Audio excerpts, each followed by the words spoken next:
One NBA player cheated his way into the All-Star game. Another smelled so disgusting that he cleared out an entire locker room. These are the NBA players that forced rule changes.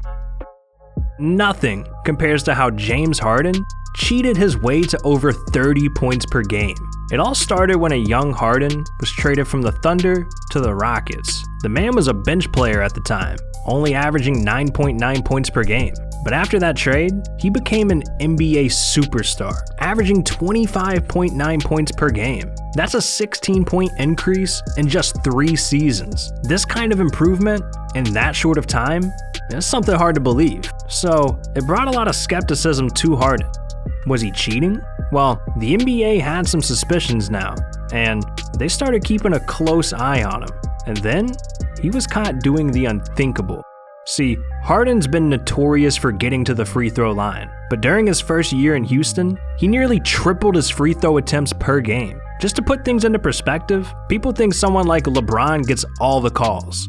But in 2012, Harden averaged 10 free throws per game, while LeBron only averaged 7. I mean, yeah, I guess that's still 7 more free throws than I got, but still, point stands. Harden got 42% more free throws than LeBron. And he would do this year after year. It turned out, Harden was using an overpowered move that nobody could defend. When a defender would contest Harden, he'd lock arms with them to force a foul call. Like, just watch this. Harden did a real good job of using the old vet move. Lock his arm. Don't let him get it out of it. Hold it there, James. Yeah. And guess who gets the foul? Josh Hart, the rookie. All right. I know you can't see my face right now, but Josh Hart? That's how I feel, dog. But anyways, the league was forced to step in, and in 2017, the Harden Rule was officially introduced, stating that you can no longer draw a foul by forcing the contact yourself. And if a player isn't already shooting before the call, it's just a common foul. Fast forward a few years, James Harden was recently traded from the Rockets to the Nets, and during all that controversy, Harden put on enough weight to become a big man. And speaking of controversial big men, Shaquille O'Neal is as big of a deal as they come, literally. And if the NBA hadn't changed a rule because of him, it would have lost them billions of dollars. Now obviously during Shaq's career, his ass was nearly impossible to defend. I mean, the man was 7 feet tall and 324 pounds. Imagine trying to guard that. I don't care who you are. My money's on Shaq, dog. But see, he did have one gigantic flaw. Shaq is one of the worst shooters in NBA history. I mean, this man only made 1 three-pointer in his entire career. 1. Joe Wolf, the inbound, Shaq the catch. He's gonna fire a 3. He hits the 3. That was it. The first and last time anyone ever saw Shaq hit a 3. So anytime you kept Shaq out of the paint, I mean, you win. But clearly, that's a lot harder than it sounds. Until the Mavericks developed something called the HackaShack. And it looks exactly how it sounds. And there, the HackaShack. We saw this in both games 1 and 2 in San Antonio. I dare someone to run up and hug me an entire basketball game. We squaring up. MW2, Rust, 1v1. I'll hit you with the 720 insta swap. Oh! But see, teams were hugging Shaq as a strategy to win. They wanted to intentionally foul him, so he was forced to the free throw line. Imagine being so bad at shooting, teams are just giving you free throws. And if you know Shaq, well, he couldn't shoot a free throw to save his life. The man was a career 52% free throw shooter. Jesus. With those odds, Shaq would make 1 free throw max. And this is why teams would do the Hack-a-Shack so often. Because worst case scenario, Shaq's team would score 1 point, and the other team would get the ball. If that was happening to me every single NBA game, I'd be pretty annoyed. But Shaq was furious. So one day, he decided the rules need to change, and he barged into the commissioner's office and threatened to start swinging on people if they kept fouling him. And especially if they didn't drop a like and subscribe to the channel. Yeah, Shaq's gonna beat your ass! And I know you won't win that fight, so don't risk it. But anyways, Shaq stared David Stern down and yelled, "Next time someone hack-a-shacks me, I don't mind taking 15, 20 games out." Just imagine, you're on the phone, and a 300-pound man bursts through your glass door like the Kool-Aid man, threatening you. Would you do what he says? Well, David Stern didn't, so the HackaShack continued, and it caused some games to last over 3 hours because of all the free throws. It even got to the point where fans were booing their own teams. I mean, imagine someone getting fouled and shooting 30+ free throws in one game. But not only that, the worst free throws. So, enough was enough. The NBA finally added a rule to stop this. Kinda. It stated that any foul away from the ball gives the other team a free throw and possession. The catch was, this only applies during the last 2 minutes of a quarter, so it can still happen to this day. But look, at least Shaq wasn't playing dirty to cause rule changes. I can't say the same for Zaza Pachulia. Now, he's not the most well-known player, but he set a record for causing the most rule changes in a single season, and it started in 2017. Coming into the All-Star game, it usually comes down to the best players being guaranteed a spot. But something weird happened with the votes. Out of nowhere, Zaza Pachulia started getting more votes than Kawhi Leonard, DeMarcus Cousins, and Anthony Davis. Hold up. Let's take a look at the stat differences for a second. Kawhi Leonard, 25 points per game. DeMarcus Cousins, 27 points per game. Anthony Davis, 28 points per game. And Zaza Pachulia at a small, pathetic, embarrassing 6 points per game. Disgusting. Mr. Pachulia, are you even playing? What's going on? 6 points? I could score 6 points. It doesn't take a rocket scientist to know that Zaza does not belong. So the NBA knew something suspicious was going on. A bench player was literally going to be a starter in the All-Star game. What? Well, see, Zaza was born in Tbilisi, the largest city in Georgia with over 3.7 million people. No, not that Georgia, this Georgia, come on. And because he was the only current NBA player from that city, the entire country rallied together to get Zaza in the All-Star game. An entire country, all of them. But even though he had supporters, he clearly didn't belong with the stars. So the league was forced to create the Zaza Rule, which basically made the fan votes worth 50% less, putting the control back into the NBA's hands. So now you can only make the game if you actually deserve it, not just because you were a meme or popular in the country you're from. But this was just the first rule change Zaza had that year. Just a few months later, he nearly ended a career, and the NBA was forced to intervene. At the time, Zaza was on the Warriors, and they were on a roll in the NBA playoffs. They steamrolled through the first 2 rounds, sweeping the Blazers and Jazz 4-0. And when the Warriors reached the Western Conference Finals against the Spurs, there were predictions that Kawhi Leonard and the Spurs could pull off an upset. So coming into Game 1, all eyes were on this series. In the second quarter, Kawhi and the Spurs completely took over. Dunks, layups, threes, they were hitting everything, and the Warriors just couldn't keep up. Somehow KD, Steph, Clay, Draymond, and the King Zaza himself didn't look like enough. The Spurs went up by 25 points.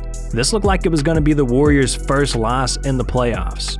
But with 8 minutes left in the third, and the Spurs up 76-55, this happened. And Leonard goes down again. And he's in pain again in front of the Spurs bench. And Leonard gingerly getting up.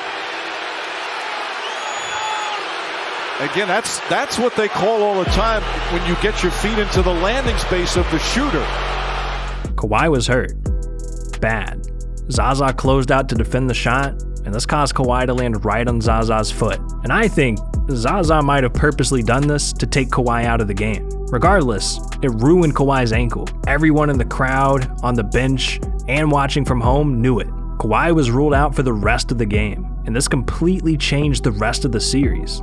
The Spurs went from being up 25 to choking the game and losing 113-111. And since Kawhi was ruled out for the rest of the series, the Spurs were swept 4-0. Now, was what Zaza did to Kawhi a dirty play? Well, no one except for him knows if he did it on purpose. But either way, Greg Popovich was pissed. A two-step lead with your foot closeout is not appropriate. It's dangerous, it's unsportsmanlike, it's just not what anybody does to anybody else. And this particular individual has a history with that kind of action. See, I don't blame him for being so mad. Zaza's done things like this before. And because this incident became so controversial, the NBA immediately got involved, creating the Zaza Rule. This rule change now prevents reckless closeouts toward a shooter. So if the move happens, referees can call it a flagrant or technical foul, which would get a player fined. But Zaza is not the only guy from the Warriors that's forced a rule change. His ex-teammate, Kevin Durant, has also had a controversial past. And during his first couple of seasons with the Thunder, he was dominating. But one sneaky move made him a target of the NBA. See, it instantly became known that KD was a walking cheat code. The dude is 6'10" with a 7'5" wingspan. Not only that, he was averaging 25 points per game as a 20-year-old. This dude couldn't legally drink, and he was nearly the best offensive player in the world. I mean, you can't even build this man on 2K. He's too OP. So with OKC, it didn't take long for Durant to become the league's best scorer. He could get to the rim, hit mid-range shots, threes, and by his third season, he was averaging over 30 points per game. But it makes you wonder, how was he doing all this? Well, a move called the rip-through was to blame. A move that fans and players felt was unfair. Durant would purposely shoot the ball by swinging into a defender's arms to draw a foul. Come on, KD, what the f was that? Before he started doing this move, Durant was already unguardable, but now, the refs were practically handing him free throws, and the NBA couldn't do anything about it because it was indeed a foul. So they were forced to change it from a shooting foul to a common foul. That way players can't manipulate themselves to the free throw line instantly in a game or quarter. And even though the NBA changed the rules for this, KD still tries to cheat his way into free throws. Just look.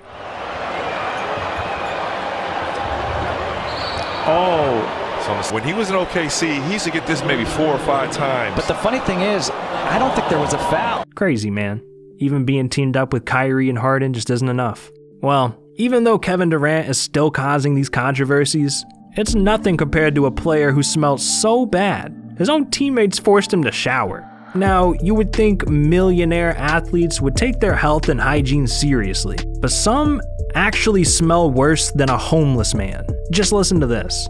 Adam Morrison would not shower. There was a problem with him not showering. True or false? True. That was back in the day, though. Yeah, but how'd this argument go between Gerald Wallace and Adam Morrison? He told him to get his butt in the shower. He said, you don't take a shower here. That's what he told him to. He kept explaining, I take showers. I'm just going to go home, man. I want to go home and take my own shower in my own house. He said, man, I don't want to hear that, man. Get in there. Hey, he took that shower. I'll tell you that. Ask Gerald Wallace. Dude, what? Everybody was practicing, and everybody was sweaty. So imagine how bad this man smelt if his own teammates were forcing him to shower. Ridiculous, man. Adam Morrison's habits were a nightmare. The man would show up without showering, chew tobacco, and spit it everywhere. And it was rumored that he'd wear the same 3 polos for an entire season. Disgusting. Ugh. So because of players like him, the NBA's hygiene rules have gotten more strict than ever.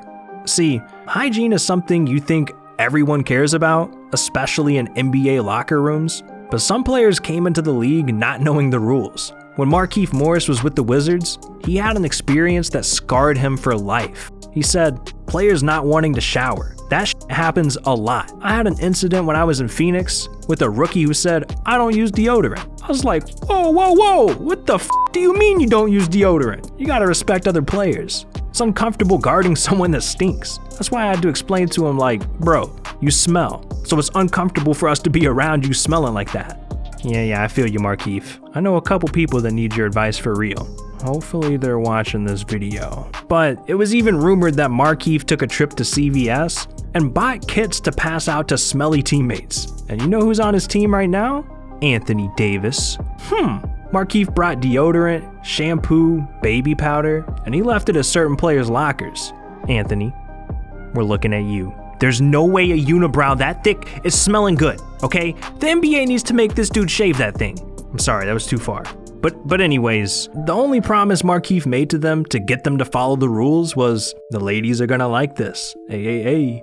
And it worked every time. I mean, you gotta be smelling good or fans will start throwing drinks at you. And that's not the only thing they'll do. They'll flip you off. They'll try and blind you. Sometimes NBA fans went way too far. Oh, you wanna hear more about that? Well, check out this video right here. It's ridiculous. One fan got in a fist fight with an NBA player on national TV. You wanna see that, trust me. So what are you doing? This video's over. Click it.